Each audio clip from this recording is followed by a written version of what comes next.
see if I All can. right. Okay, I can do it. Hey, you guys, welcome to the real estate investing course on tonight, or the webinar on tonight. I'm super excited to be before you because I know that what you're about to learn, that is going to change the trajectory of your life. And I'm super excited that you guys are excited as well. So I am ready to get started. So let me just share my screen with you guys. All right, I'm gonna share my screen with you guys. Make sure you can see everything. And then we're gonna go from there. Okay. I'm sharing. Can you guys see my screen?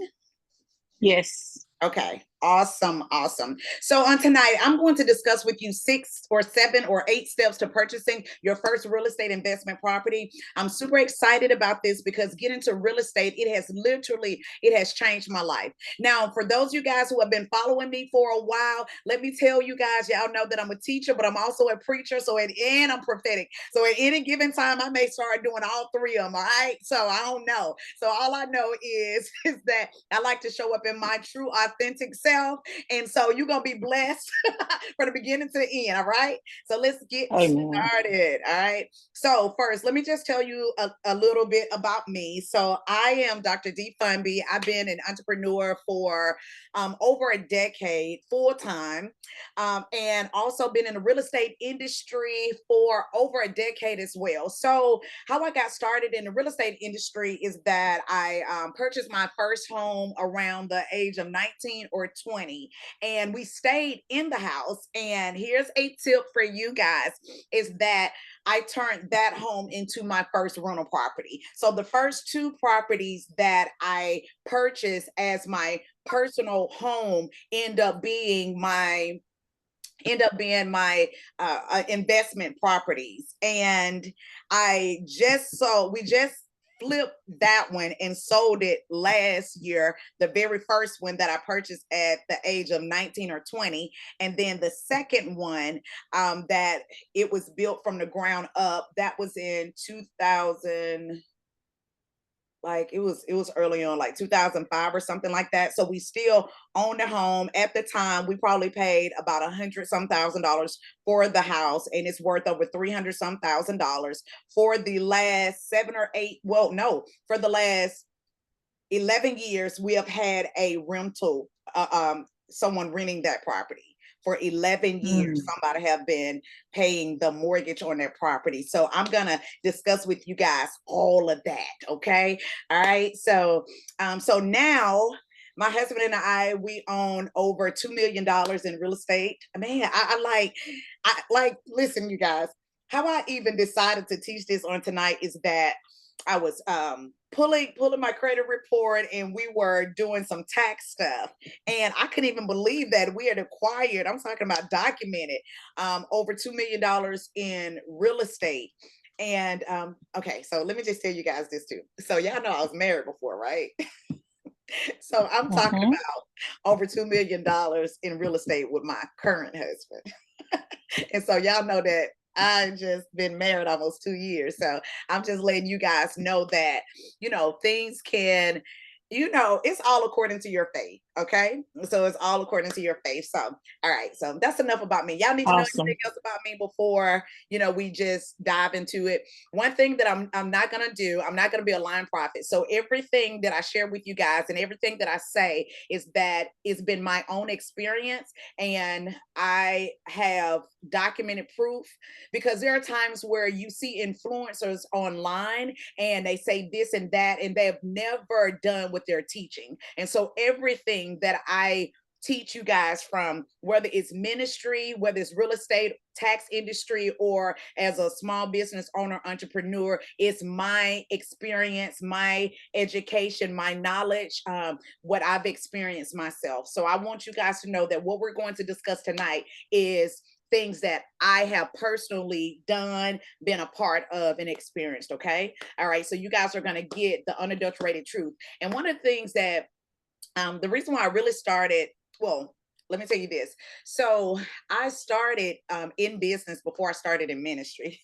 So I was a business girl first before I was in ministry. And the Lord told me that I had to kind of put business aside and really focus on healing his people, delivering his people. And so now it's like the Lord has just released me to really get back started in business. As to the reason why, if you guys follow me personally, you may have seen like some of my statuses and seeing me change a little bit as to what I talk about, is because of the release that I've had from the Lord. And some of you guys have been following me for a while, and I'm just not a braggadocious person.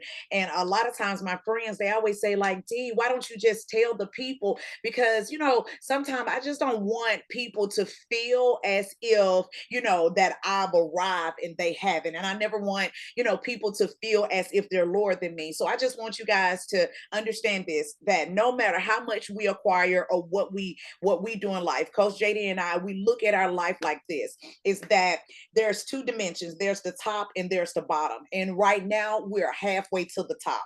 The Bible in Deuteronomy 8 said that you will be on the top and never on the bottom. And so how we keep ourselves humble in the process is that we keep ourselves halfway at the mark.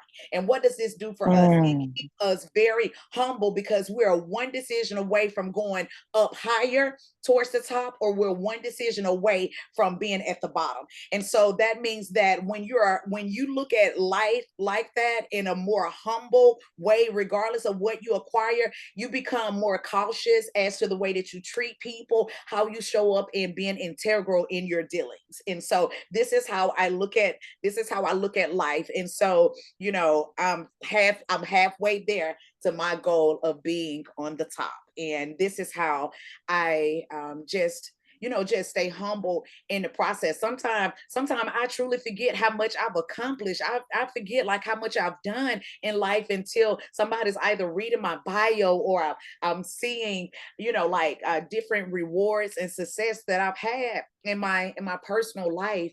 Like one of the greatest rewards that I've received from being in the city of Birmingham is being Birmingham top 40 under 40. And so that was for my work as a small business owner, or as Dee, you muted yourself. and so, like, not only was I Birmingham top 40 under 40, I was Women to Watch, Who's in Accounting, Small Business Hero. And there are other recognitions that I've received right from my own locality. And this is great for me because a lot of people say that they receive more honor from other areas than the area in which they do a lot of their work. But for me, I can just say I'm very grateful for the honor, the respect, the recognition that I get from being in my own locality of Birmingham.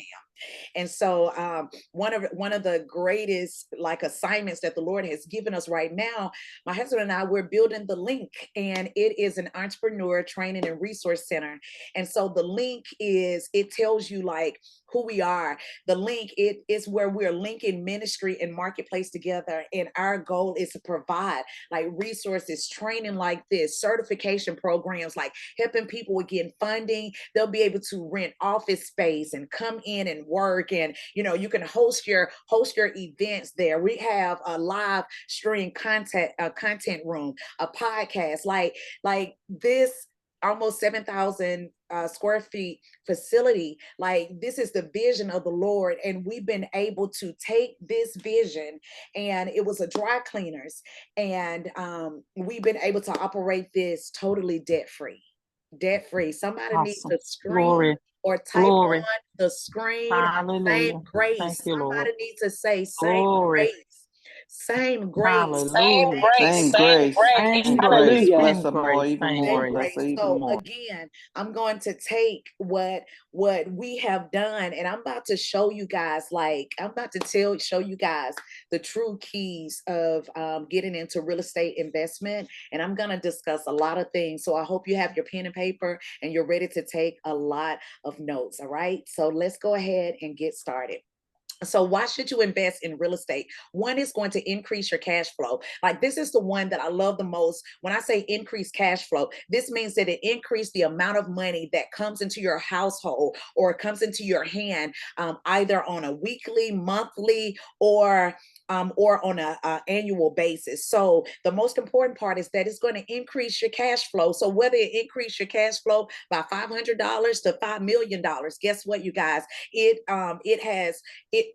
The whole goal is to help you to make more money. Number two, you get into real estate and investing because it leverage other people's money. And we're going to talk about how you're going to be able to leverage other people's money. Number three, you own it. You own it, they pay for it. I'll say it again. You own the property, and the goal is to get other people to pay for it.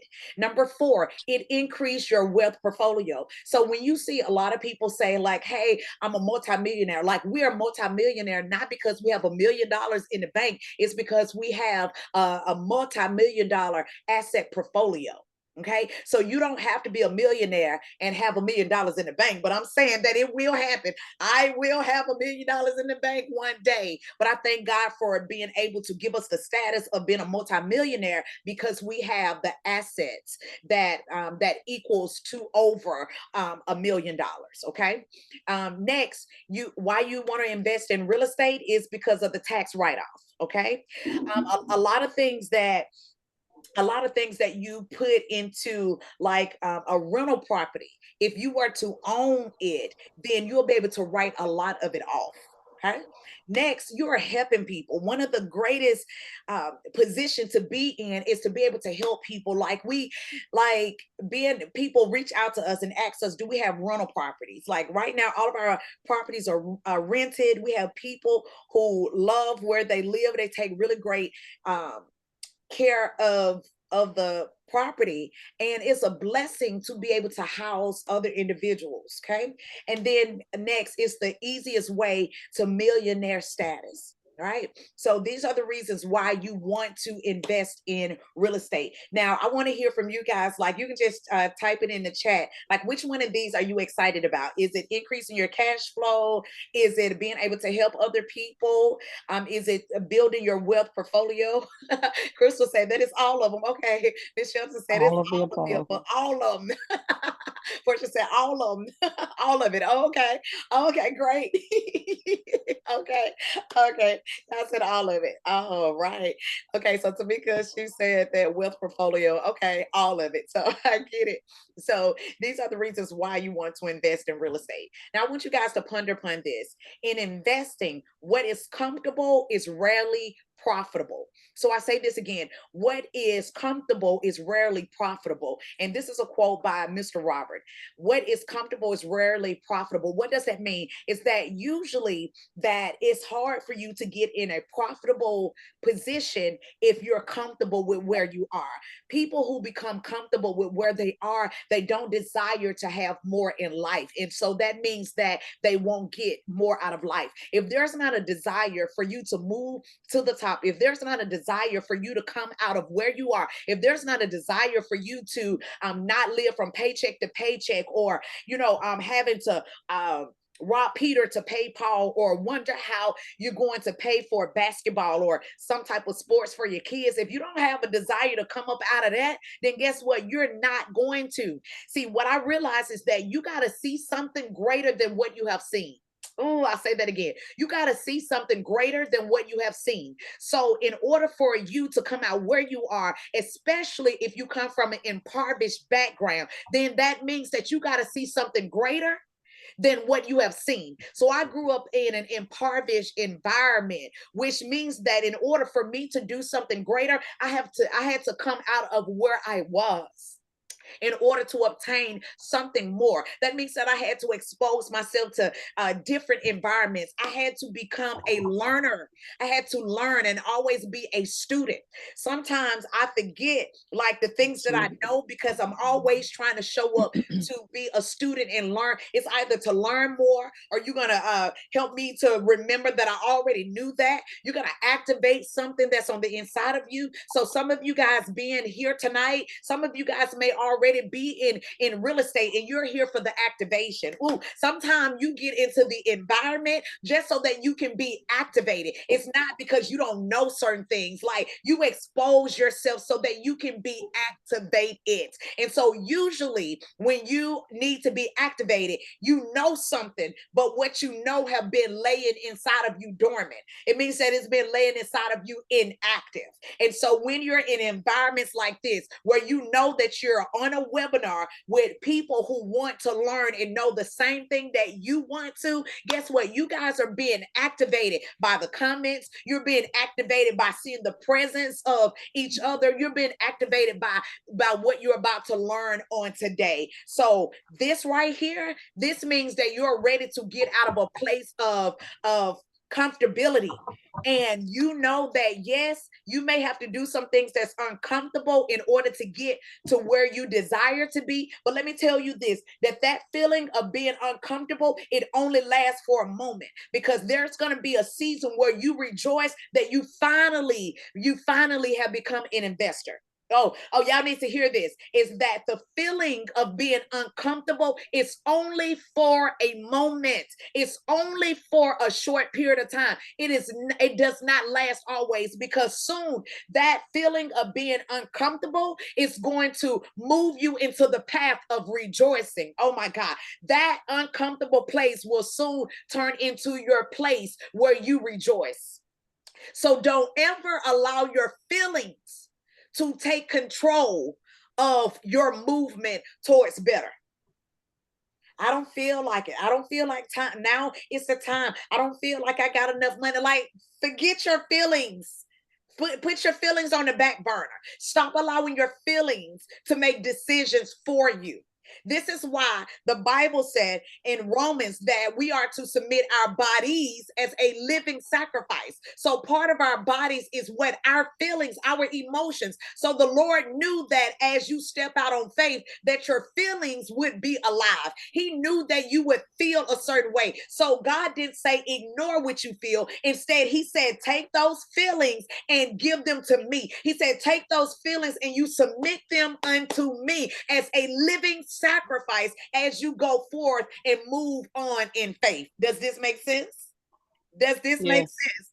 That you cannot allow your feelings to rule you.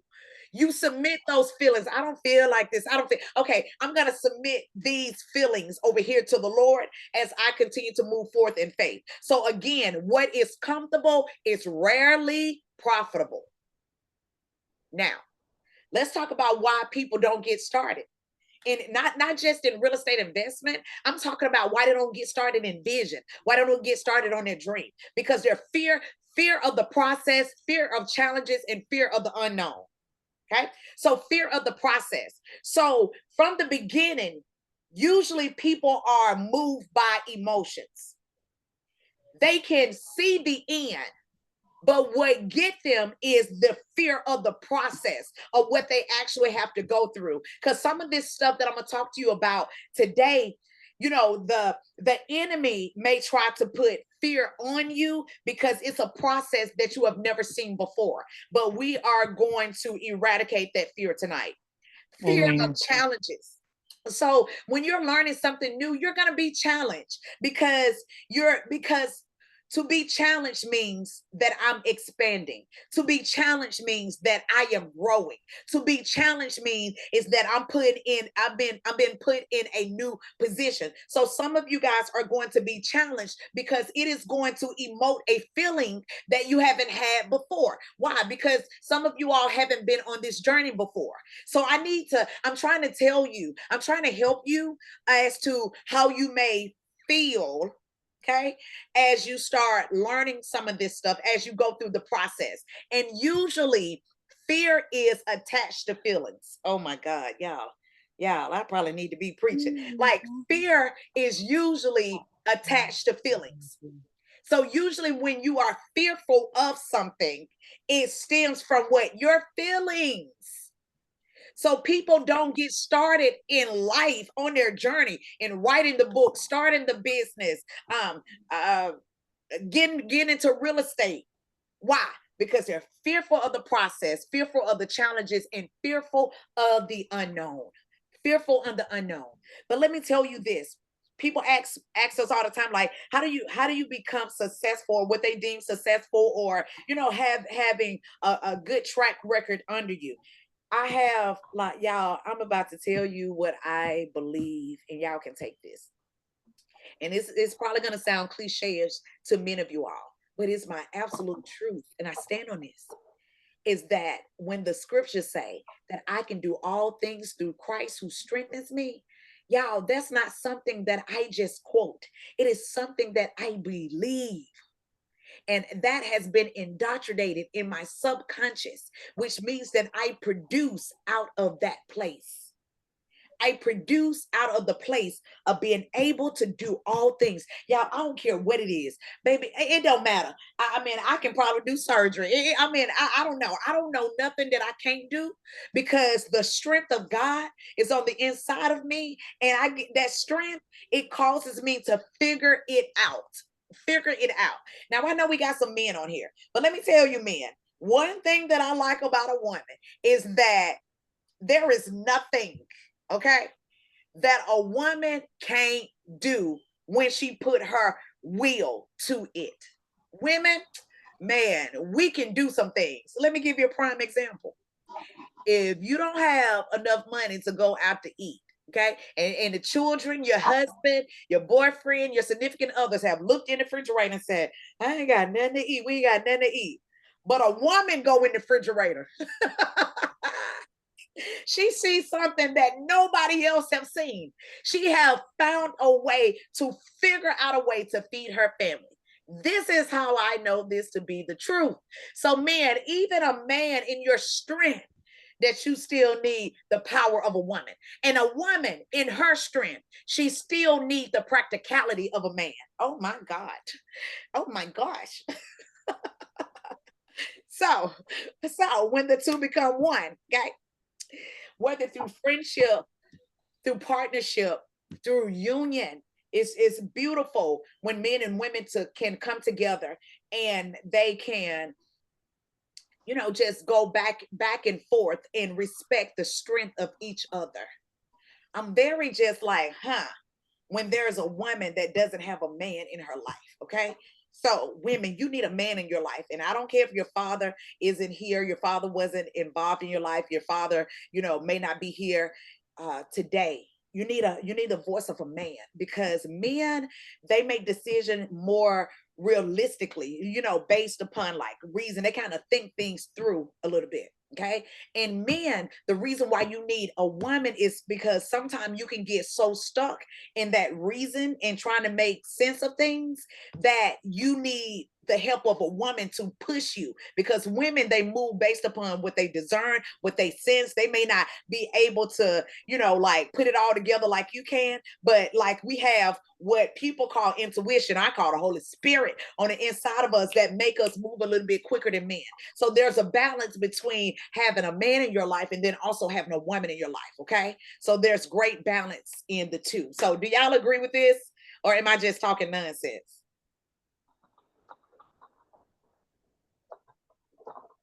Jay Taylor said, I have all sons and brothers. So true. Sally King said, yes, ma'am. Okay. I just want to make sure that this sound, like, okay. I just want to make sure. Okay. All right. Okay. I was just trying to make sure y'all agree, because I had to learn this the hard way. There's a point in my life where I had nothing but women, just speaking into my life, or, was my go-to. But, to have the voice and the reason of a man, like, man, listen, women. Okay, I'm gonna get back to this real estate course, but let me tell you, especially if you're married and your husband say, hey, watch her, you better watch her, even though that's your best friend. It's something about a man can just, I don't know, a man can see something that a woman can't see. And men, when your woman say watch her, because we know ourselves, you may not be able to, oh, she just being kind and nice. No, your woman ain't being jealous. She just letting you know what she can sense and discern, even if she can't put words to it. Okay. So we are a great balance to each other. All right. So this is the reason why people don't start. All right. So anything new would be overwhelming, but can you see yourself beyond your fear?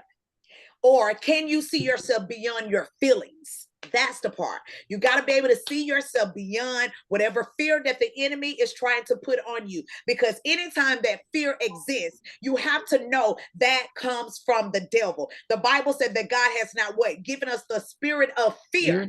Okay. How do you know when it is a spirit versus the emotions of fear? Oh my God, I'm about to help you guys right now, because there is a difference between the feeling of fear and the spirit of fear. Okay. How do you know the difference? All right. So let me help you to understand the difference. When it is the emotion of fear, you can keep moving past what you are feeling. But when it is the spirit of fear, it paralyzes you.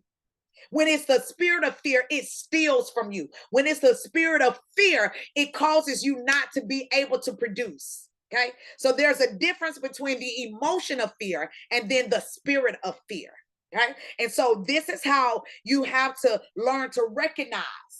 Okay. You got to be able to recognize what's before you. Are y'all ready to get started? I ain't even started yet, y'all. Hey, Mr. Jesse. Y'all ready to get started? I ain't gonna get started till y'all. Somebody tell me yes. Yes, yes, yes. Okay. We ready to get started. Okay, good. All right. Ready. So, okay. All right. So we didn't even start it yet. All right, so the chat is open and I'll answer questions at the end for you, okay? So my objective today is to help you to understand your why, to talk a little bit about establishing the business, how you're going to finance your property, how you're going to determine like the different types of property, how you're going to find your property. We're going to talk about your team and all of that good stuff, all right? So let's get started. Your why. Why do you want to get into real estate investment? So when you see REI, that stands for real estate investment. Okay. When you understand your purpose for getting real estate investment, you will make sure that it comes to pass. You always have to attach a why to whatever it is that you're doing in life, because your why is the thing that moves you beyond your fear. Your why is the thing that moves you beyond your frustration. Okay. So why do you want to get started in real estate investment? And I want you guys to put some of the reasons, on the screen in the chat as to why you want to get started in real estate investment. Because when you understand this, then you're going to make sure that it comes to pass, because there are going to be times throughout this process where you have to remember your why, because the process, it may become challenging for you. Okay. Somebody said, Arvis says for financial freedom. Okay. Someone said funding my son's college. Awesome. Denzel said generational wealth. Ooh, Crystal said, because the Lord says so. Okay. To help my people and create generational wealth for learning, diversify my income and wealth building. Oh, great, you guys. Awesome, awesome, awesome. All right. So also when you're getting into real estate investment and you understand your why, then you're going to understand who do you want to serve. Okay. So when getting into real estate investment, just like you are in business, you have to know who's your niche, and like who you're going to serve or who you want to serve, and who do you want to help with housing. This is going to be important because knowing this helps you to understand the type of property that you should look for. It's going to help you with the whole design concept. It's going to help you with understanding what part of town, what state, what city, what country that you invest in. So this is why you need to know who you're going to serve. So for instance, we love serving elderly and veterans. Those are our top priority when we think about housing, is elderly and veterans. Okay. And so because we know that is our niche, there's certain things that we look for when looking for property. So for instance, like because it's elderly, we usually have 1-story rental properties. Number 2, that the property is usually going to stay under 1,000 square feet. Number 3, that it's not going to have a large yard or it's going to be condos. Okay. So understanding your niche. So if you guys want to help single mothers, then you know that you may need a place that has like 3 bedrooms, 1.5 bath, or 2 bath. You may want to look at something, with a yard. The school system is going to be important. So understanding your niche and who you're going to serve is going to help you with understanding like location, help you to understand what type of house that you're going to look for. Okay. All right. So what are you willing to sacrifice? So with whatever that you do in life, especially when it's a new venture, there's always going to be a level of sacrifice. So as we're building out the link, there are some things that we've had to sacrifice. Like we didn't travel as much this year as we did the year prior. Like we hadn't been shopping as much as we have before, because right now we're in the process where we have to sacrifice for this vision to come to pass. So in order for you to achieve something that you have never done before, it will require you to do something that you have never done before.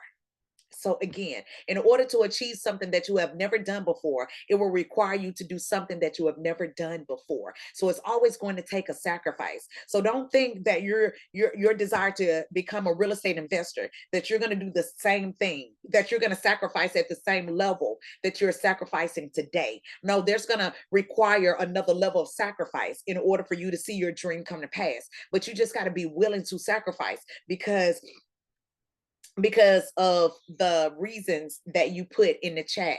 Generational wealth, to help your children. Okay.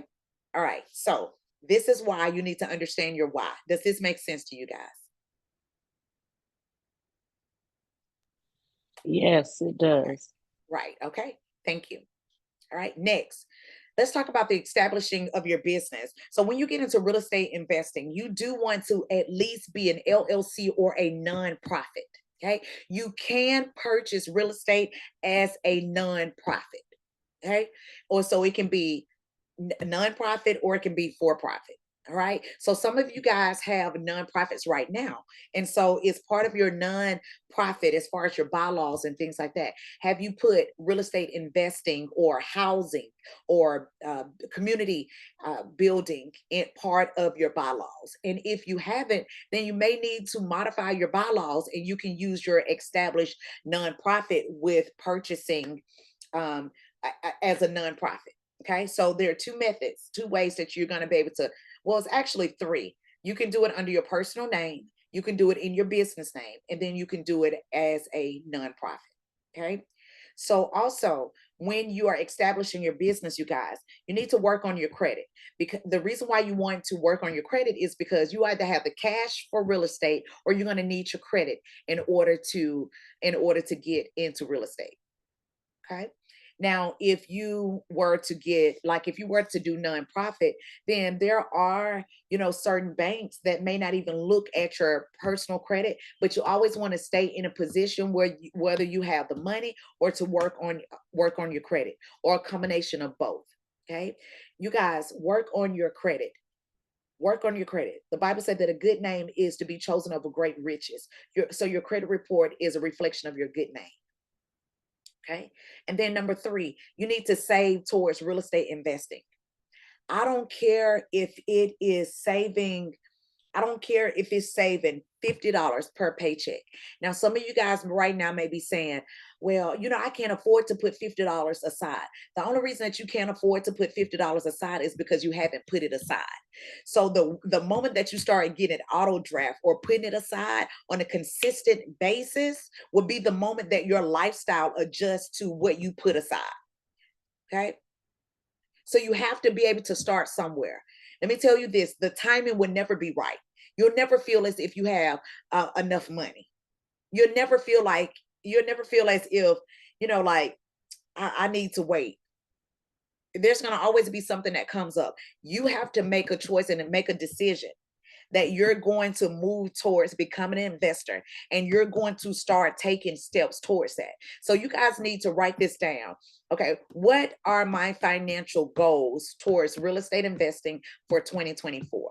So you're going to say, hey, I'm going to put $100 a month aside. Okay. So if you're going to say, I'm going to put $100 a month aside, then where's this $100 going to come from? Are you guys going to do it by $25 a week? Like, where's this $100 going to come from? Okay. Is it going to come from your refund? The reason why I wanted to do this webinar is because refund season is coming up. There are people who save their refund check and they put it towards real estate investment, because if you get a refund, it's like extra money. And so you can continue to maintain your lifestyle and you can use your refund towards real estate investing. Now, keep in mind, if you're going to use your refund, there's going to be so many things that come up that try to prevent you from taking that money and put towards real estate investment. Even when you're saving, your car may break down, your tires may go out, your kids may need this. But if this is your goal by the end of 2024, by December 2024, then you don't need to touch this money regardless of what comes up. This money is off limits. Okay. All right. So work on your credit, save towards real estate investing, and decide if you're going to do this for profit or nonprofit. Okay. Next, there's free annual credit reports that you guys, we get 3 free annual credit reports from all 3 credit bureaus. Don't run them at the same time. Run one like at the beginning of the year, run the other one at the middle of the year, and then the other one at the end of the year. Okay. So be sure, so you'll know what's on your credit report. Some of you guys are scared to look at your credit report, and there could be some things that have fallen off. There are some things that you can dispute that may be working against your credit and you don't know. Well, at least pull it. At least pull it so that you can know where you are. Okay. And you can Google free annual credit report. It's given to us by the government every year. Take advantage of that. Okay. All right. So let's talk about the various types of properties. So there's single family residence. Okay. So what is considered like single family? Single family is like townhomes, condos, like the house that you may live in right now. That's what's considered like single family. Multifamily is when you talk about duplexes, apartments. Okay. Commercial is where you see buildings. And then land is just property with no building or no house on it. Okay. So these are the 4 types. Oh, what's also falling under single family residence, also tiny homes. Also, ADUs is called accessory dwelling units. Okay. These are also considered like single family. So if some of you guys own your own home, let me tell you this. If you own your own home, depending on where you're located, you need to contact zoning and planning. You may be able to put an ADU on your own property. So you may be saying like, okay, what's an ADU? It's basically what people call a she shed. And you get a restroom, you can get a restroom attached to it. Or if like, so for our house, we have this downstairs area where no one will be able to access the top area. So if we wanted to, with our ADU, they can just use the restroom that's downstairs. And so we wouldn't even have to do any plumbing for that ADU. But what we're in the process of is that we have bought a shed, and we're in the process of renovating it. And guess what, you guys? This is how you increase your cash flow, because this can be put as an Airbnb. It can be a short-term rental. Imagine if you have, let's say, an ADU on your property, right? On your property. And if you were to charge somebody $200 a month, $200 a week, y'all, that's $800 a month. And do the calculation on that. That's $3,600. That's like $3,600 a year that you'd have just now increased your cash flow. Some of you guys, watch this, you guys, and this is what I want to share with you. Some of you guys have an extra room right now. Some of you guys have a man cave. You so busy trying to get you some peace, you may be needing to rent that out, because there are healthcare professionals that travel that need that room space. There are people who just Airbnb, short-term rental. Like, you would be surprised if you were to put an ad, and you can interview the people. I know you're probably saying like, oh, I don't want nobody to come stand in my house. Well, there's various ways that you can secure it. But all I'm saying is that some of you guys have the cash flow right there around you that you're not doing anything with. Okay. So you can check with your zoning department. and see how many ADUs or accessory dwelling units that you can put on your property. Okay, so that's something. All right. All right. Okay. Next. So how do you find your properties? Okay. Look here. How do you find your property? You can Google. Okay. Social media. I know. Okay. So are you guys familiar with Marketplace? I go to Marketplace like it is Ross. I go to Marketplace like it's Publix and Target. Okay. I go to Marketplace first for everything. Now I know you guys may be saying, how do we find people who want to rent these type of places? You can find them Airbnb. You can put something out on social media. You'll be surprised, like Craigslist. Yeah, people still use Craigslist. Okay, like there are you can use Google to help you find various places. You can even contact the VA. Like it's so many things that you can do. Contact a social worker and ask them for advice. Like maybe, there's a youth that you can bring in to your house. You may be surprised. Maybe somebody here on this call that may need that space. Okay, because people do live in community housing, you guys. There's there is an indirect friend of ours. They purchased this house. It's 3 bedrooms, and they got 3 different people living in that place that pay them $500 a week, y'all. That's $2,000 per person. Do you hear what I'm saying? That's $2,000 per person. That's $6,000 a month to allow somebody to come in. So you can buy a house, and instead of doing monthly, like I said, you can do community living, and people will do community living. They will do it. So when I first got into real estate investing, I started thinking, because I wouldn't live in it, or because I wouldn't do it, then that means that other people wouldn't live in it, or they wouldn't do it. And that is a lie. I know that some of you guys, no disrespect or whatever, some of you guys may say, well, I don't want to live in the hood. But there are people who will always live in the hood. So which means that you can go to various locations and regard, like whatever your budget is, there is a budget, like you can find property that meets your budget. Okay, so social media. Let me give you guys this quick testimony. During the pandemic, it's called Pad Split. A local pastor informed me of. Yeah, it's Pad Split, community living. Yeah. So listen, you guys. So during the pandemic, I had an opportunity. I was scrolling online on social media on a marketplace. Okay. I found this apartment complex that was it was for sale on on Facebook. It was an apartment complex. And the price was just I felt like it was just so low. I was like, oh my God. I immediately called one of my friends. I said, hey, I found this apartment complex. I said, you want to go half with me on it? She was like, okay. And so we got up the same day that we found it, and we went out to look at the apartment complex. And we was like, okay, we can make this work. So she and I, we bought the apartment complex. And so we own an apartment complex in Birmingham listen, y'all, we have held on to this property for 3 years with no renovations at all. We boarded the property up, and I was about to tell you how much we paid, but y'all probably please. But we boarded the property up, and all we do is do the maintenance on it. We have not done the renovations on it at all.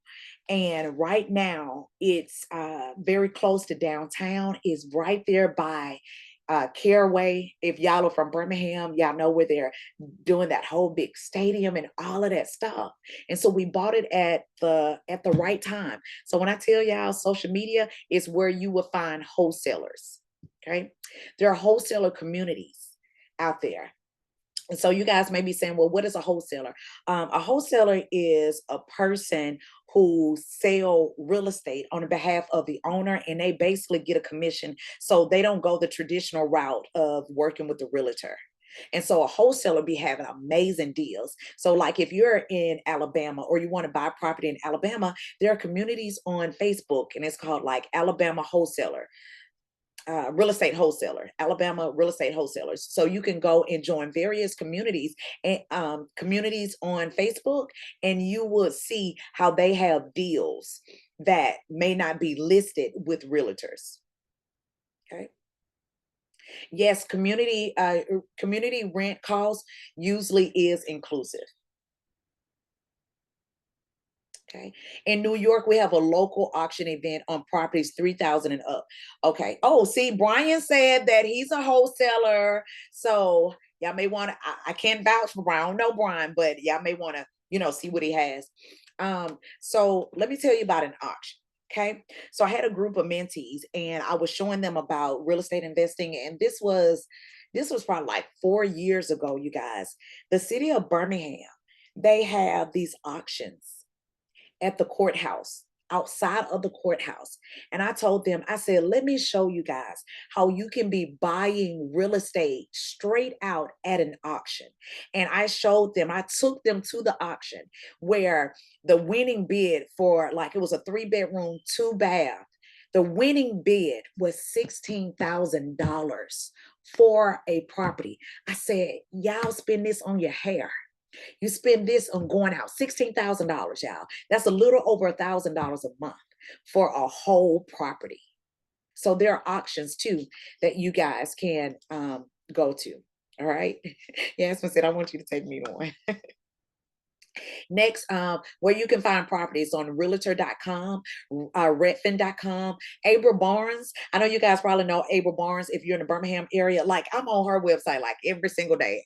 AbraBarnes.com. She's a realtor, and like, I love going to her website. I go to Zillow.com. You kind of got to be careful with Zillow, but it still have great information out there, because when you go there, you can find like the this is when you start doing your due diligence. I'll tell you about that in a minute. Tax properties, like you can buy property tax liens.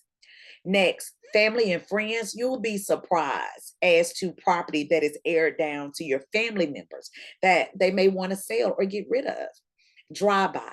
What does that mean? That means that I may be on my way to a restaurant and then we see a for sale sign, or we see a property that looks vacant, and we start doing research on that property, and you can make the homeowners like a personal offer without even having to go through a realtor. Okay. Next, your home. How do you find the current home that you live in may be your first investment property? Okay. So when, like, the home that you own, which my first home that I owned, I went and looked for another house and I rented that home that I was staying in, and I rented that out. So that became my first real estate investment property, was the home that I lived in. Okay. And depending on how great of a deal it is, I mean, I may go stay in an apartment. Okay. All right. So you can use your home as your first real estate investment property. Gloria said, is there a risk to buying? Yeah, if you're working by yourself, like if there's a risk, if you don't understand what to look for when it comes to tax liens. But I bought a property on tax lien before. So next, your home land bank. Okay, y'all put a 1 in the chat if anybody's familiar with land bank.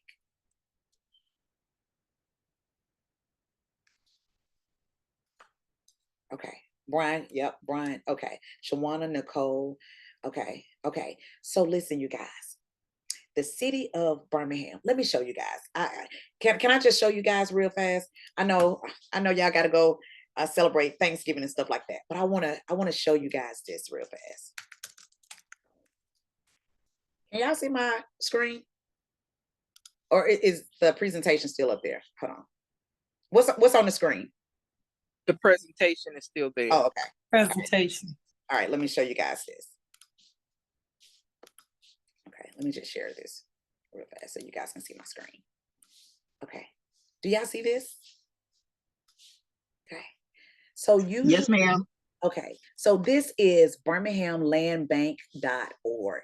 Okay, so they work with the community on vacant, abandoned, and tax delinquent property to meet the needs of the community. So if you live in a community and let's say that it's just a vacant land, that vacant land may be owned by the land bank, which is the city of Birmingham. And y'all can, if you take care of that land for like 2 years, they'll sell you that plot of land for like between $50 to $100, you guys. Like is like ridiculous how you can own the property for less than $100. Okay. So here, y'all need to go to birminghamlandbank.org. If you're in Birmingham, wherever you guys are, usually they have a land bank, and I'm putting this in the chat. They have a land bank in your area, okay? And so listen, this is a hidden gem that a lot of people don't know about. It have various programs, you guys. It won't let me click out it. Why won't let me click? Okay, there it is. Okay. So this is the one I wanted to talk to you guys about real fast. The one that I just told you guys about, as far as like, if there is land that is vacant in your community, like in the same like subdivision or the same area that you or next to you, you'll find out more information under lot lease. Okay. Now, this is the one I want y'all to pay attention to. Listen to me, y'all. Listen to me well. Listen to this, y'all. Did y'all see what I just clicked on? This is called immediate acquisition properties. Okay, listen to this. This is property that is available right now in the city of Birmingham that is for sale.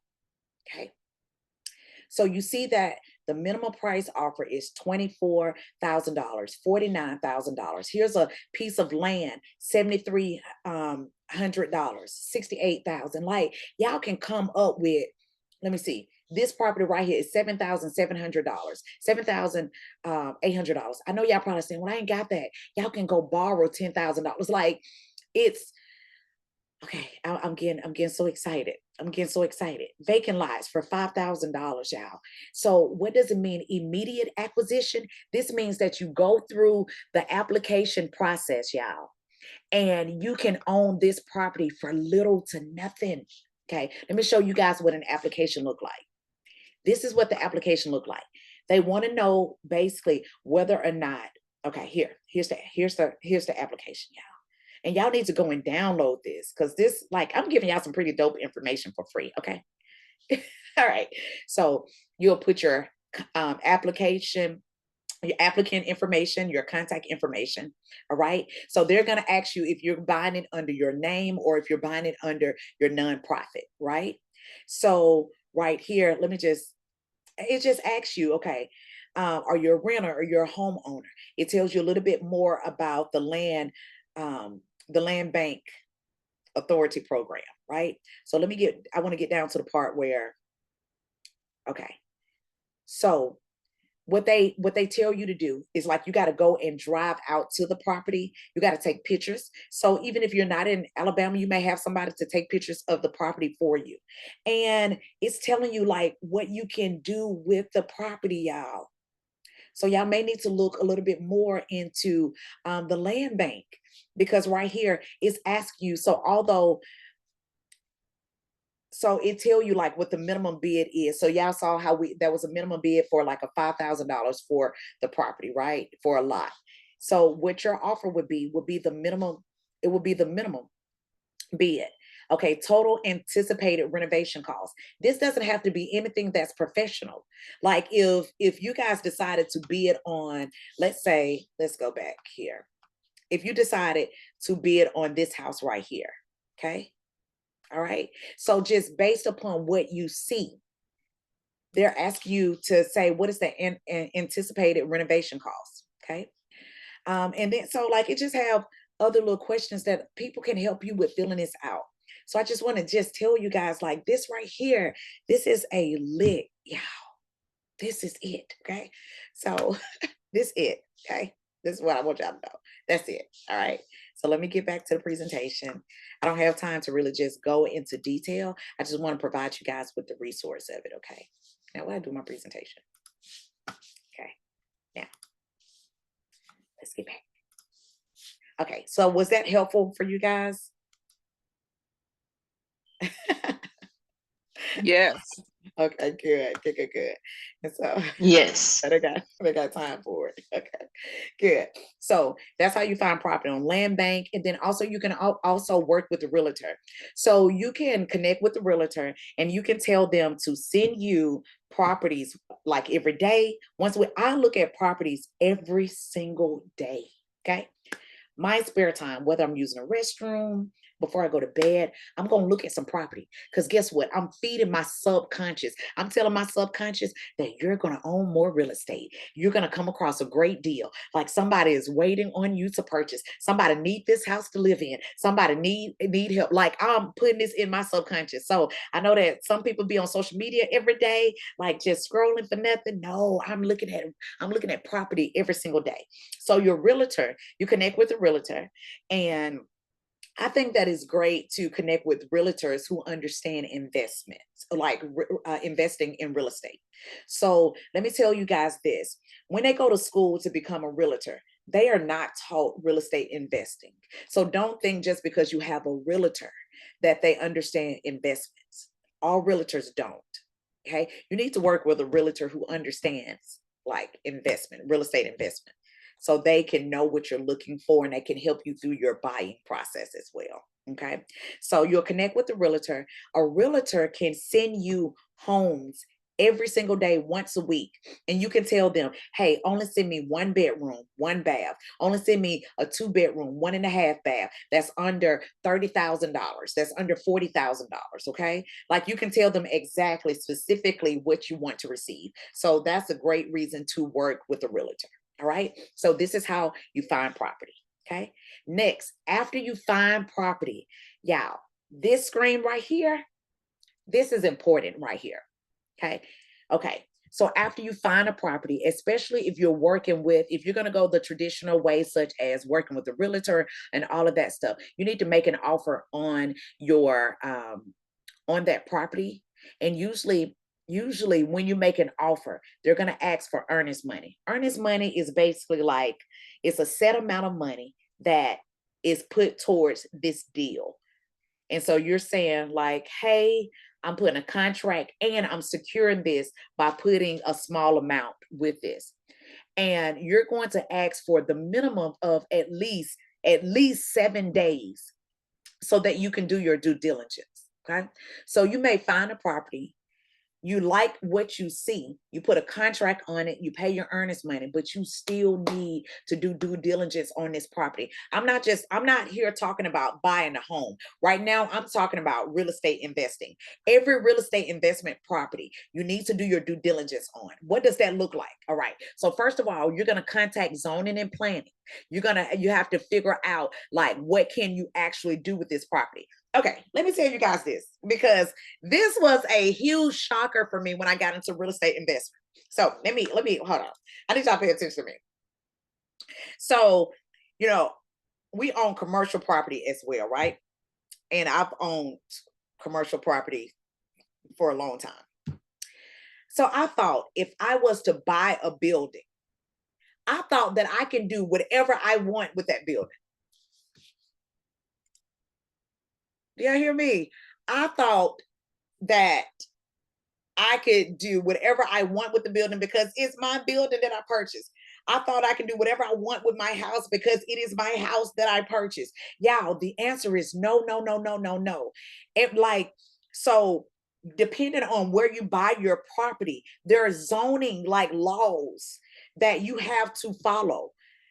Even if you buy property that's in an unrestricted area that may not have like zoning rules and regulations, then you may have to worry about the homeowners association. So it's important that you guys, like, you got to do your due diligence because there are certain properties that you buy, like there's a minimum square footage that you have to build. Like there are certain things that you can't turn that property into a group home because of the zoning. Or if there's an issue with zoning, then you may have to contact them and ask them for a variance. You may have to go through a process asking them basically to allow you to do something different than what the zoning will allow you to. And I know that this may seem foreign to you guys, but zoning is very important through this process. It's more important than permitting. And the reason why it's more important is because zoning can make and break you before you even get to permit. Okay. So zoning is so important. It helps you to know what you can and what you cannot do to that property. All right. So don't think just because you bought it that you can do whatever you want. So that's why I said, like, through real estate investing, there may be a few challenges that you guys face, but you got to breathe through that. And don't be so easily frustrated just because things may be challenging. Y'all do know a challenge doesn't mean that you should give up. Okay. A challenge to me is like a brick wall. It proves to you how bad you really want what's on the other side. So your investment property is on the other side of the challenge that you face. Okay. So don't just give up just because there are challenges. Okay. You figure it out. Okay. When I called zoning, I was like, listen, I don't even know the right questions to ask you. Like, that's how I start out. And I'm just upfront. Listen, I don't even know what I should be asking you, but I found a piece of land. And what should I look for? You'll be surprised, man. So we recently had put a contract on a piece of property. And so this property had been vacant for a certain period of time. There used to be a house that was on it. And so we were going to develop property on it. We was going to build property to rent out on it. Y'all, the people said, through the due diligence process, they said, oh, impact count. Impact count. Now, this is my first time ever hearing about an impact count. What is an impact count? And so the lady was able to help me, like, with that process. So, got to put the right people in place that'll help you. And, just come off nice and friendly. And don't be afraid to be truthful with where you are in your process. Okay. Oh, Jay Taylor said, I took a planning class and everything goes through zoning. It sure does. It sure does. Listen, what many of y'all don't even know is that even to do something on your own property that you own, you got to go through the zoning and planning process. Some of y'all probably been doing stuff that you may not even know that you may need a permit for your own home for to do the work on. So yeah, zoning is very important. Okay. All right.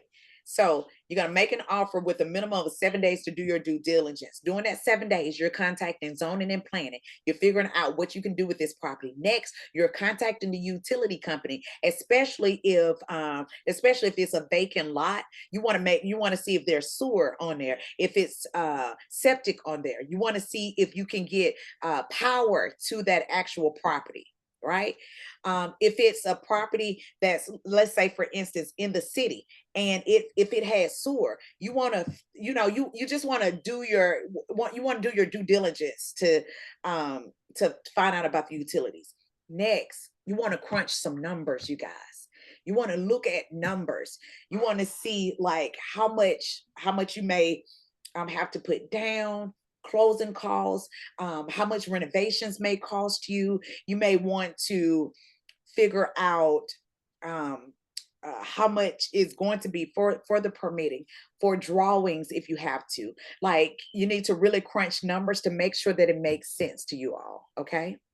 And then also you need to make sure that during that process that you take a contractor out to the property with you. Okay. You want to take a contractor out to the property because you need an estimate as to what it's going to take for you to rehab this property, if that's the process that you're going to go through. All right. So these are some of the things that you need to do after you find your property. We have a real estate investment course, and through our course, you guys, and I know that I'm not sure if someone on here have taken a course, but on the course, like, you guys are going in a property with us and you're seeing us look like we recorded, like us going in the property looking, and then we have our realtor to go in the property with us, and so you guys can see us go through the process. You're actually seeing us find a property, and then on a real estate course, we were flipping a property, and you guys will see us go through the whole flipping process. And then also we showed you guys, you know, how much the house was originally paid for, how much money we made after we flipped the property, how much we put into the property. We shared with you guys our contractors. Like, so in that course, like that course is pretty dope. You get more in-depth training. Okay. So after you find your property, and I'll share more with you guys about the course in a little bit. After you find your property, now you need to know who's in your corner, who you need in your corner. This is your team. And so your team is going to depend on your goals. Okay. If you're going to pay cash, then you know you don't need a loan officer. Okay. So you need somebody to help you to figure out how you're going to actually finance this property. And we're going to talk about that in a minute. So in your corner, you may need your loan officer. You may need a project manager, because you may work a 9 to 5 and you may pay somebody else to oversee the property. You may need a realtor on your team. Remember, the realtor that's good with investing. Okay. You may who you need on your team, inspectors. Okay. So what was that man's name? Oh God, I forgot his name. So one of our properties, we paid cash for our property, so we didn't have to go through the loan officer process, the project manager. We did have a realtor, and we had an inspector to go out to the property, and they did an in-depth review of the property to tell us everything that was wrong with the property. And I think that that their cost is based upon the size of it. And so for us, we had to pay like $350 because we were purchasing a condo. And so they told us everything that was wrong with the property, and it helped us to determine whether or not that this was worth our investment. Okay. So you need on your team contractors, like people who are going to do the work. Are you going to do the work? Okay. Are you going to do the work? Oh my God, I just thought about something. Let me write this down. Okay. So you can build like your own team. You may have like, okay, here's who I'm going to contact when I need an electrician. Here's who I'm going to contact if I need a plumber. Here's who I'm going to contact if I need drywalls, if I need flooring. Like here's who I'm going to contact if I need roof. Here's who I'm going to contact if I need somebody to pull permits for me. Here's who I'm going to contact if I need to just have a mentor. Like who's going to be on your team, y'all? Who are you going to bring as alongside you as you're getting into real estate investing? Because even with our property, like for instance, with one of our lease, they had an issue with the HVAC. Okay, so I'm like, okay, this is my HVAC person. Y'all know that you can start developing your team before you even get property. So like if you see somebody that is in HVAC and you know that they have a reputable reputation, you can reach out to them, say, hey, I'm about to get into real estate investing and I would love to have you on my team with a contractor who would do the HVAC work. So so you can reach out to people ahead of time. Okay, before you even get it. You may need an architect or engineer, or you guys can, may use something online like Etsy. Believe it or not, there are designs that are on Etsy, but you may still need an architect or engineer. And believe it or not, you guys can partner with schools who can sign off on some of this stuff. So we needed a welder, and it was hard for us to find a welder. Guess what, you guys? We called a school, a local welding school, to help us with the project. We called UAB one time to help us with engineer design. So we called these colleges and these training centers to help us. So that's something that you guys may want to do. And then you may need a licensed home builder on your team. Just, depending on how in depth you get into real estate investing. Okay. So let's talk about financing. So I know that this part is going to be important to many of you all. Okay. So again, you can use cash. And then you may initially we started off using everything personal. So you can use your personal credit. Like you can use credit cards, you can do personal loans, you can use lines of credit. Listen, let me tell you guys this. Okay. All right, so I came from an impoverished background. So initially, the way that I looked at debt, I thought that debt was it was bad. I thought that I needed to pay cash for everything, and everybody who had loans or lines of credit, credit cards, like they was just in debt. There is a such thing as good debt, you guys. Good debt is when so on one of our properties we have a mortgage on it, and that's considered debt. But that's good debt for us. Why? Because we are not paying the actual mortgage. So there's a such thing. So that increases our cash flow. So our cash flow is anything over what that mortgage is. So, oh, okay. So man, I was about to tell y'all something, but I was like, man, our tenant may end up being on the call. I was about to tell y'all how much the mortgage is on one of the properties, but so let's say our mortgage is so y'all won't even think that I'm telling a tale. I want to show you guys Or the doctor. something. I want to actually show you. Hold on, let me mute them. When you come. I wish I had a mortgage statement. I wanted to show you guys so you would not even think that I am telling a fib with this, because it's going to seem ridiculous. Like, okay, please, let one be. I just threw a whole bunch of stuff away. Oh my God, I wanted to show y'all, but you can take me at my word. But I love to, oh man, to bring out receipts. I wanted to show you guys, but I don't have one right here with me, but I wanted to show you guys that our mortgage on one of our properties is only $200 and some a month. Okay. $200 and some a month. And our tenant pay us $800 a month. Does that sound like something? Yeah. 200. Yes. Oh, I wish I had a mortgage statement. It's 200 and like $200 some a month, and our tenant pay us $800 a month.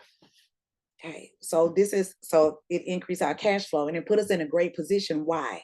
So this is why real estate investment is this is why. Hold on, you guys. Let me mute them. Okay. That's why real estate. Is there a way for me to mute all of one? Okay. This is why real estate investing is so important, is because, right, so if our mortgage is, let's do some numbers really fast, okay? So our mortgage is $250, they pay $100. So that increased our cash flow to $550 a month. But even if the mortgage was for the exact same cost as the mortgage loan, are we still winning? Yes, we are. Why? Because our asset portfolio has increased. Number two, they are paying the mortgage. Number three, that we are building equity in the property, even though we don't have cash flow. So that's why you have to know what your goals are. Long-term, short-term, cash flow or not, or asset portfolio building. Okay. All right. Let me share my screen with you guys. All right, we got a few more minutes. So financing, personal credit, using your credit cards, your personal loans, your line of credit. You can use business credit. You can use the equity in your current home. You can partner with partnership. Somebody else may have the funds. Mortgage loans, hard money lending loans, owner financing, which is great. There are people who are willing to finance it for you. So they hold the mortgage for you. So owner financing. And I have done this before for one of our old commercial buildings. We've done owner finance. Somebody have held the mortgage for us, and we have held the mortgage for someone else. Okay. Your 401k, your savings. Okay. So I'm huge on saving and all of that, but also I save with a goal and with a purpose. Y'all do know you're not going to become a millionaire just holding on to your coins. You're going to have to take a risk, and you're going to have to invest. You need to put it somewhere. Otherwise, your money is not making money for you as long as it's sitting. Yes, have an emergency fund, but also you need to be saving for your real estate investing purposes. Okay. So these are the various ways that you can finance. Okay. So how you make your money and pay back your loan or pay yourself back. Okay. I wanted to add this to you guys. Okay. So rental income, rent the property to cover your loan. Number two, flip the property, renovations and sell within 12 to 18 months.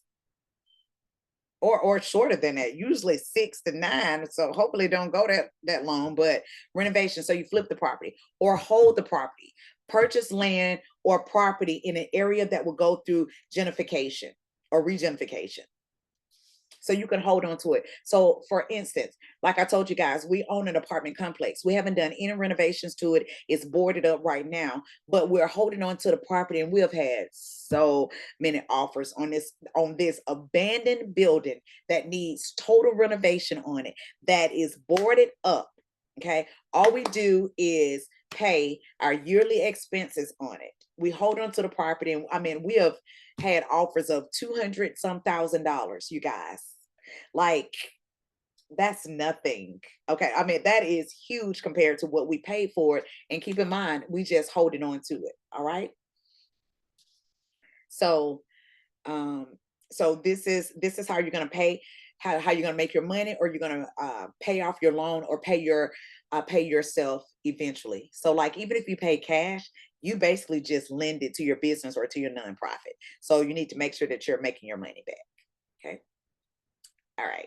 And so like for you guys, I know that I shared a lot of information, but I want to let you guys know that I truly do. I want to work with you guys, and let me share with you what that looks like. I want to show you guys, and I want to go into in-depth detail on how you can purchase your first real estate property. Okay. And so I have the course that I was telling you guys about with a 50% discount. You can do it for your Black Friday, however you say it. It's only $99. And so what you're going to do, you're going to get a ton of information, in-depth information, just like I shared with you guys today, on how to purchase your first real estate investment property. You're going to do walkthroughs with us as we literally go through. We locate an investment property. We go in the property. We brought on our real estate investors. Our real estate broker. We share with you guys resources. Like, we really go into in-depth detail. We'll show you a simple way to finding your investment property. You get a ton of resources from our bankers, our contractors, everything. You get worksheets and so much more. And so you guys get an opportunity to purchase this course for only $99 if that's what you guys really want. If you said like, hey, I really enjoyed the information that was shared with me, it was overwhelming and I need a little bit more in depth, you guys have that opportunity. And if you want, the opportunity is totally up to you. If you want that, the same number that you text me on, all you have to do is go back to that message and text REI, and you guys get that course for only $99. Okay. And that will be your first investment that you guys make towards your journey to owning real estate. So it's REI and it's only $99. I'm telling you guys that you're not going to get the content. Anybody have ever worked with me in business, taxes, or whatever, in any of my courses, my programs, you guys know that I over deliver and I give you guys the real deal, like the real deal. So if you guys are interested, you can text the number that you see on the screen and you'll text REI, and it's going to send you the link where you guys can sign up for $99 and get all of this in detail. Okay. So I want to just take a few moments to talk with to answer some of the questions that you guys may have. So I know that I shared a lot of information. Okay. All right. So anybody, I know y'all probably feel overwhelmed, but I do want to take a few moments to answer some questions. Somebody said, how long is it available? Yes, it is, Tawana. It's still available for you. Okay. Cindy, it's available to to November 30th at that rate. After that, it'll still be available. It just won't be available for that rate. This is absolutely amazing. Thanks, Dee, for sharing this amazing information. Thank you so much, you guys. Is there any questions? Anybody? Oh, wait, let me let y'all unmute your phones. Or you guys can unmute. You can raise your hand if you guys have any questions for me. How do you, very insightful. What do you do if a person don't pay? Don't pay what? Like pay their rent? I put them out. I put them out. Oh, you gonna come home. You ain't gonna have, but I don't deal with people like that because we have a process. So I don't deal with people like that. But I would literally put them out. Like you're not gonna be in my place and not pay. I'm gonna put you out. Nope, but I ain't going through the eviction process. Okay. Let's see. Any questions before we get ready to end? What is like the real process is that you got to go through the whole eviction process. Okay. Hey, someone they put themselves out. Oh, you guys are so welcome. Thank you guys so much for tuning in. It looked like that I addressed a lot of questions. Was this worth your time or not? Like, can somebody tell me if this was worth their time on today? Someone said, should they look for the property as an individual or as a business preferably? It just depends on what your goals are. If it's easier for you to get like the loan or to borrow the money in your personal name, definitely. That's the whole point of having good credit, is so that you can use it. So yes, you can buy it in your personal name. Like we purchased a location in our business name and then we end up selling it to our nonprofit. So you may buy something initially and then switch it over later. Okay. No, I don't have any community living spaces at this time. Okay. What do you think about me doing a HELOC on my property to start investing? I think it's a great idea. I would definitely do. I think it's a great idea. Before you do it, I would just make sure that you have a plan. So before you even start the process, I would figure out how much I have in equity first. And then I would start looking for, properties and going through the process before even borrowing. So by the time that you borrow, you will know exactly what you need to do with this money, if that makes sense. Okay. Awesome, you guys. Great. Yes, you can, Katrina. Oh, okay, good. Oh, Rudy said I have invested in 3 states. Great for you. I'm going to work on my credit. Great, you guys. This is helpful. Is mine and our husband playing for it? Yay. So I am so excited for you guys. Don't forget to give us a shout out for this information. So this was free. And all I'm asking you guys is to give us a shout out. If you're interested, you guys can text me in working with us and getting a part of this course. I'm telling you, it's super dope. This is where setbacks or fear may take place for individuals with challenging credit and low funds. Okay, let's talk about that for a second, Sean. Okay, let's talk about that for a second. So there was a time in my life when I was over $100,000 in debt. And the Lord told me, he said, Dee, that I could not file bankruptcy. Now, I'm not talking about anybody who will file bankruptcy. I'm not talking to you guys. I'm talking about the process that the Lord had me to go through. And it was a reason why he did allow me to file bankruptcy, right? So you're talking to a girl who come from nothing, who had money issues. Man, my money issue was so bad that I had pawned the title of my car and could not afford to get the title back and had to sell the car. And a part of that sale process was them getting the title back. So this is what I talked about, fear in the beginning. Fear will always say that you don't have enough and there's nowhere for you to start. You can always start. You may be saying, okay, this is where I am right now. I'm having money issues and my credit is low. You put yourself on a goal. You say, in the next 6 months, I'm going to save this amount. Okay, which means that instead of getting your nails done every 2 weeks, you may start getting your nails done every 4 weeks. You may not get your nails done. Like people ask me all the time, like, yeah, I don't even get my nails done as much. Why? It's because when I was trying to get out of debt, I didn't get my nails done. So now it doesn't even bother me whether or not my nails are done. But what I'm just trying to say is that if there's a will, there is a way, you guys. You just have to get very, goal oriented. You have to get really focused on what you want to do.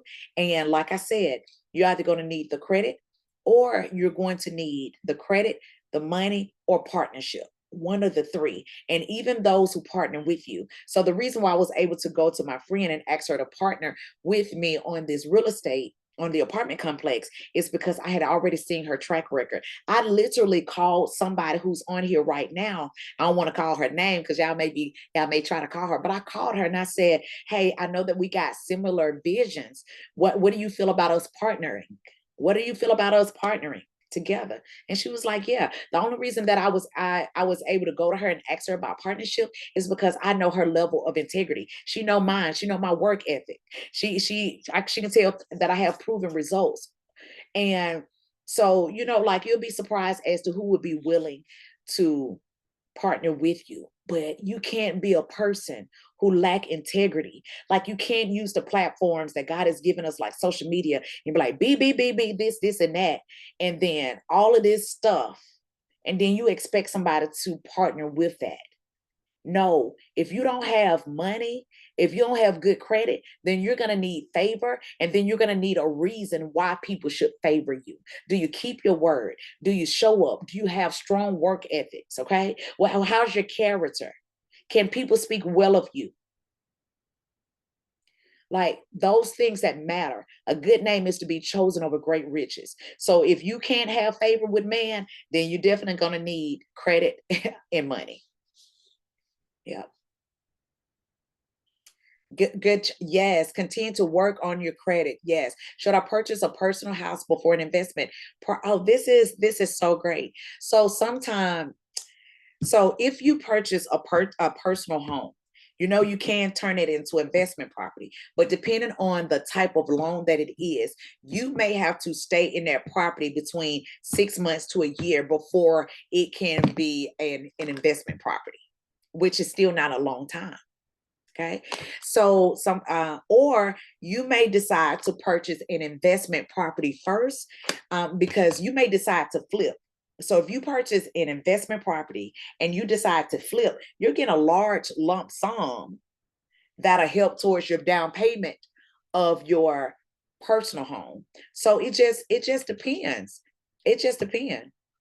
So that's a good question. If we buy through a nonprofit, 501c3, is there any profit? Nonprofit doesn't mean that you're not profitable. It just means that your focus is not profit. It's more of what you put in your bylaws, like the purpose of why you formed a nonprofit. Okay. Fear and money issues have stopped me and put me in bad situations and bad investments. I totally understand. Definitely. Okay. All right, you guys, thank you. So I hope that this was very beneficial to you guys, and I truly enjoyed being on this class. I kind of get excited. I may have told you guys way too much information on today, and I pray that you don't feel overwhelmed. But I want you to know that you can do this, you guys. You guys can do this. You can do this. You can do this. You start with the simple steps of just start with looking at property first. Go start looking at property first. Go and look at property first. And then go from there. I'm going to send you guys, what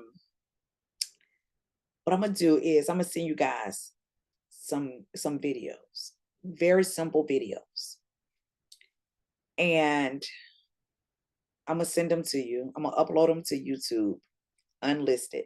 And I'm going to send them to you, so that you can hear. I'm going to break this down even in a more simpler format for you all. Okay. And then for those of you guys who want to invest the $99 in the course, you can do that. It's for you. All right. So now you guys got enough information, at least to start doing your own research, and so that you can get started. So thank you guys so much.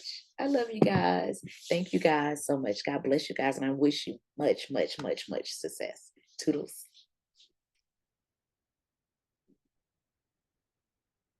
Oh, wait, somebody said some good building, Kirk off and self there for real. And you can Google other alternatives. Oh, that's a great idea. Oh, you're welcome. Love you guys. Chat with you soon. Bye.